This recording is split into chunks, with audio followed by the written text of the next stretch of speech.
Big boss season 6లో eliminate ఎవరు అని అందరూ ఆసక్తికరంగా ఎదురు చూస్తున్నారు. ఇప్పుడే అందిన బ్రేకింగ్ న్యూస్ ఏంటంటే ఎలిమినేషన్ కన్ఫర్మ్ అయిపోయింది. ఎవరంటే సూర్య.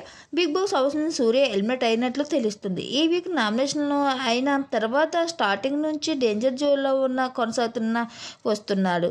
రాజ్ అంటే సూర్య అని చెప్పవచ్చు. మొత్తానికి సూర్య తో ఎక్కువగా క్లోజ్గా ఉండడానికి ట్రై చేయడం, అలాగే ఇంటి సభ్యులతో కానీ, హైపర్ ఆది కానీ, అలాగే నాగార్జున గారు కానీ ఎన్నిసార్లు చెప్పిన, అలాగే వినయ్య సూర్య వీళ్ళిద్దరు ప్రవర్తన మార్చుకోపోవడం, హద్దులు మీరు ప్రవర్తించడం, హగ్గులు అవన్నీ చూసిన వాళ్ళందరికీ ఎర్పెట్గా కనిపిస్తుంది అని చెప్పవచ్చు. సో అదే కారణంతో ఎక్కువగా సూర్య ఎలిమినేట్ వైపు అడుగులు వేసింది అని చెప్పవచ్చు. డేంజర్ జోన్లో ఉన్నప్పటికీ రాజ్ తన ఆడతీరు మార్చుకోవడంతో సేవ్ అయినట్లు తెలుస్తుంది. మొత్తానికి సూర్య ఎలిమినేషన్ వినయ్కి పాజిటివ్ గానే మారబోతుందని చెప్పవచ్చు. ఎందువల్ల అంటే సూర్య ఉన్నప్పుడు తన ఆట మీద ధ్యాస పెట్టలేకపోయింది. ఇప్పుడు సూర్య లేకపోవడం వల్ల తన ఇంట్రెస్ట్ అంటే ఆట మీద పెడుతుందని నేను అనుకుంటున్నారు అందరూ.